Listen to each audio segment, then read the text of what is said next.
साताऱ्यामध्ये मंत्री शंभूराज देसाई आणि शशिकांत शिंदेंची गळाभेट झालेली आहे। सातारा जिल्हाधिकारी कार्यालय परिसरामध्ये ही गळाभेट झालेली आहे। देसाई आणि शशिकांत शिंदेंमध्ये जिल्हाधिकारी कार्यालयामध्ये गुप्त बैठक देखील झाल्याची माहिती मिळते। आमची जुनी मैत्री आहे, राजकारण यामध्ये आणू नका, अशा प्रकारचं वक्तव्य त्यानंतर शंभूराज देसाई यांनी केलं।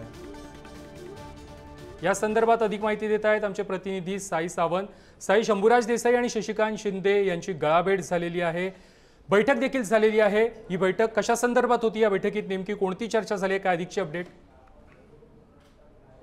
प्रथमेश, आज मंत्री शंभूराज देसाई आणि आमदार शशिकांत शिंदे यांची जिल्हाधिकारी कार्यालयामध्ये गळाभेट झालेली आहे। एकीकडे राज्यात महाविकास आघाडी आणि महायुतीमध्ये जोरदार शाब्दिक वार चालू आहे। युती आणि आघाडीमधले नेते एकमेकांवर सतत टीका करत आहेत। मात्र अशातच आज जिल्हाधिकारी कार्यालयामध्ये महाविकास आघाडीचे आमदार असलेले शशिकांत शिंदे आणि शंभूराज देसाई यांच्यामध्ये गळाभेट झाली। आमदार शशिकांत शिंदे हे आज त्यांच्या मतदारसंघातील विविध कामांच्या संदर्भात जिल्हाधिकारी यांना भेटण्यासाठी आलेले होते आणि त्याच वेळेला पालकमंत्री शंभूराज देसाई देखील जिल्हाधिकारी कार्यालयामध्ये आलेले होते। त्याच वेळेला या परिसरामध्ये दोघांची गळाभेट झाली। त्यानंतर दोघांमध्ये एक गुप्त अशी जिल्हाधिकाऱ्यांच्या केबिनमध्ये बैठक झाल्याची माहिती मिळत आहे आणि या संपूर्ण राजकीय घडामोडीनंतर आता सातारा जिल्ह्यासह महाराष्ट्रात देखील राजकीय वर्तुळात चर्चा रंगल्याची माहिती समोर येत आहे। नक्कीच साई, धन्यवाद तुम्ही दिलेल्या सविस्तर माहिती संदर्भात।